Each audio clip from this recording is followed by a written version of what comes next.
Hello मित्रों, आज बात करेंगे हम लोग कि किसी की मदद को, कोई अगर मदद करता है आपको, आप चाहे किसी भी स्थिति परिस्थिति में घिरे हुए हों, आप तकलीफ़ में हों और कोई सहानुभूति भरे शब्द भी आपको बोल देते हैं, इससे भी मदद करते हैं, तो उनके मदद को कम नहीं आंकना चाहिए।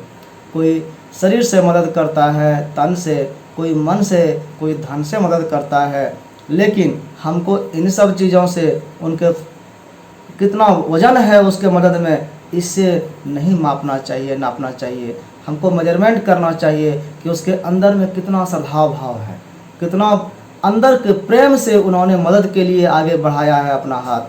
तो इसी का एक ताज़ा उदाहरण हमारे सामने अभी आया है। वो उदाहरण है केन्या का। केन्या ने भारत को मदद के लिए 12 टन सामान भेजा है।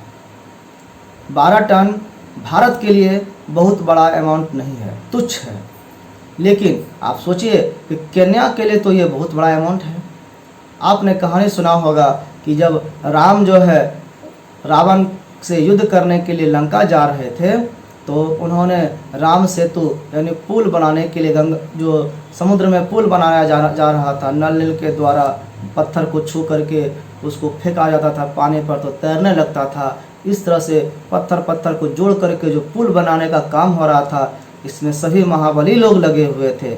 लेकिन उसी प्रेम के सहारे, उसी प्रेम से एक गिलहरी भी छोटे से पत्थर कंकड़ को टुकड़ा को लेकर के वो भी डाल रही थी। सब लोग उसका मजाक बनाते थे। तो राम ने कहा कि इसके अमाउंट पर मत जाइए कि कितना बड़ा पत्थर ये लेके जा रहा है, आप ये देखिए कि कितना श्रद्धावान होकर के ही जा रहा है। एक बंदर, एक जो शक्तिशाली बंदर है, वो जितना बड़ा पत्थर उठा करके ले जा रहा है, कहा कि अपने शक्ति से तुलना कीजिए कि कितना बड़ा पत्थर लेके आप जा रहे हैं, आप शक्ति भर ही ले जा रहे हैं। लेकिन वो गिलहरी, एक वो चींटी जो मदद करता है, वो अपने शक्ति से कई गुना ज़्यादा ओवरलोड लेकर चलती है। तो उनके प्रेम को आप कम नहीं ज़्यादा कह सकते हैं। गरीबों का प्रेम वो दिल से निकलता है, वो ज़्यादा उदार होता है। आप उसके जो उसका मदद है उसको आप अपमान की नज़र से देखते हैं, उसको तुच्छ की नज़र से देखते हैं, तो आप मानव नहीं हैं, आप में मानवता नहीं बचा है। तो यही कहानी अभी ताज़ा है। तो चलते हैं कि केन्या ने 12 टन का जो मदद भेजा है, सहायता भेजा है, राशि, वो भारत के लिए। तो सोशल मीडिया पर केन्या को लोग कह रहा है कि भिखारी है वो, भिखमंगा है वो, गरीब है वो। अरे भाई, गरीबी होना कोई मजाक है क्या? गरीब है तो इसमें क्या उसका तकलीफ़, उसका क्या गलती? कोई गरीब घर में जन्म लिया तो इसमें उस व्यक्ति का क्या कमी है? वो अपने घर में खुश है, वो अपना मैक्सिमम प्रयास करता है, मेहनत करता है। आप उसकी गरीबी पर हंस करके उपहास मत उड़ाइए। कभी ऐसा ना हो कि आप जिस पर हंस रहे हैं वो अमीर हो जाए और आप गरीब हो जाए। स्थिति बदलते हुए देर नहीं लगती है। अमीर को गरीब होते हुए और गरीब को अमीर होने में समय ज़्यादा नहीं लगता है। समय चक्र जो है, काल चक्र, बहुत तेज़ी से घूमता है। इसलिए किसी पर हंसना ये उचित कभी नहीं माना गया है।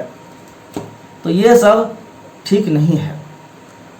आगे कहानी बताया जा रहा है कि आपने अमेरिका का नाम सुना होगा, बहुत पैसे वाला है। मैनहट्टन का भी नाम सुना होगा, वर्ल्ड ट्रेड सेंटर का भी नाम सुना होगा, ओसामा बिन लादेन का भी नाम सुना होगा। एक घटना हुई थी, उस वर्ल्ड ट्रेड सेंटर पर आतंकवादी हमला हुआ था। जो ज़्यादातर लोगों ने नहीं सुना है वो है इनोसाइन गांव। एक गांव का नाम, छोटा सा गांव है। अब अमेरिका जैसे देश के लिए आप एक गांव की चर्चा कर रहे हैं, तो गांव का नाम भले कोई कैसे जानेगा। तो वो गांव का चर्चा यहाँ पर इसलिए किया जा रहा है कि उस गांव का क्या महत्व है, ये देखिए। तो इनोसाइन गांव जो है ये पड़ता है केन्या और तंजानिया के बॉर्डर पर, दो देशों के बीच में ये गांव पड़ता है। और यहाँ की लोकल जनजाति है मसाई, जनजातियों का क्षेत्र है वो। तो जनजाति जनरली लोग मानते हैं कि वो जंगली होते हैं, पिछड़े होते हैं।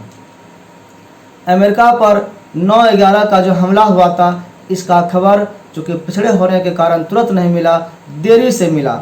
इन मसाई लोगों को कई महीने के बाद मिला खबर। ये खबर जब उन तक पहुंची, तब उनके गांव के पास के ही कस्बे में रहने वाली स्टैनफोर्ड यूनिवर्सिटी के मेडिकल स्टूडेंट किमेली नामो छुट्टियों में वापस केन्या आए थे। एक ये मेडिकल कॉलेज में ये काम करने वाली स्टूडेंट थी, पढ़ने वाली, ये वहीं की थी केन्या की। वो छुट्टी में घर आई थी और वहाँ की लोकल जनजाति मसाई को 9/11 का आँखों देखा हाल सुनाया कि ऐसे ऐसे घटनाएं वहाँ पर हुआ था। वर्ल्ड ट्रेड पर एक एरोप्लेन से आकर के टकरा गया था और ब्लास्ट कर दिया था। सब दुख से रो पड़े। दूसरे के दुख को जो देख करके सुन करके रो पड़ता है, जिसके आंखों में आंसू आ जाता है, सच्चे मानव तो वही है जिनके दिल में प्रेम है। किसी अन्य मानव को दुखी देख करके दुखी होना ये हमारा स्वभाव है। लेकिन आप देखेंगे कि कुछ व्यक्ति किसी अन्य को दुखी देख करके हंसता है, किसी और को तकलीफ में देख करके मजाक उड़ाता है। क्या सच में उसमें मानवता बचा है? विचार करिएगा। ये सब जनजाति दुख से रो पड़े। कोई बिल्डिंग इतनी ऊंची हो सकती है कि वहाँ से गिरने पर जान चली जाए? झोपड़ी में रहने वाले मसाई लोगों के लिए ये बात अविश्वसनीय थी। इन्होंने उतना ऊंचा बिल्डिंग नहीं देखा था। अमेरिका सब में 100-110 महल रहता है, तो इतना बड़ा बिल्डिंग झोपड़ी में रहने वाले को क्या पता।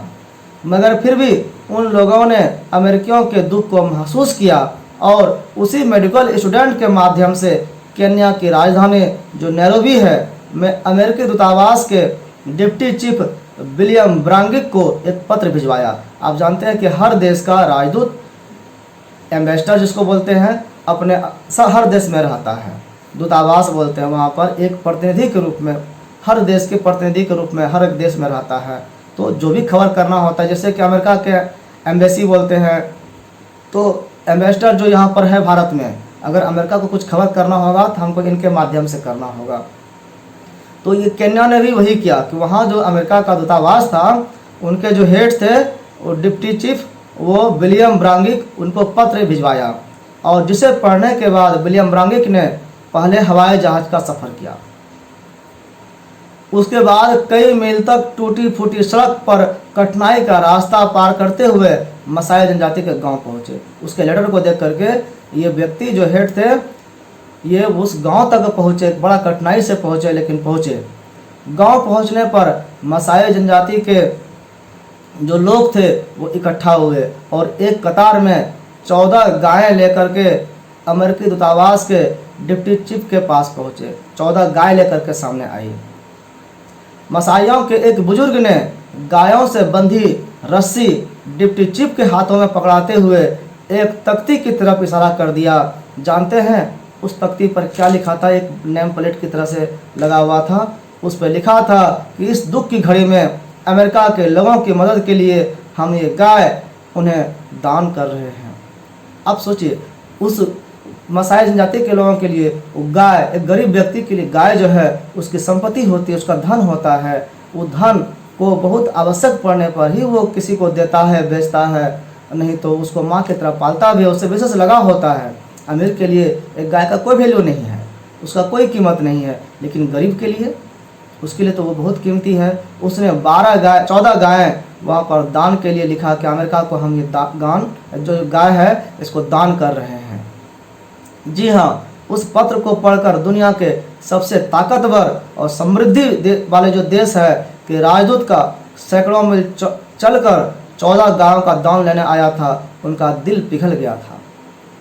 गायों के ट्रांसपोर्ट की कठिनाई और कानूनी बाध्यता के कारण गाय तो नहीं जा पाई, मगर उनको बेचकर एक मसाई आभूषण खरीदकर 9/11 मेमोरियल म्यूजियम में रखने की पेशकश की गई।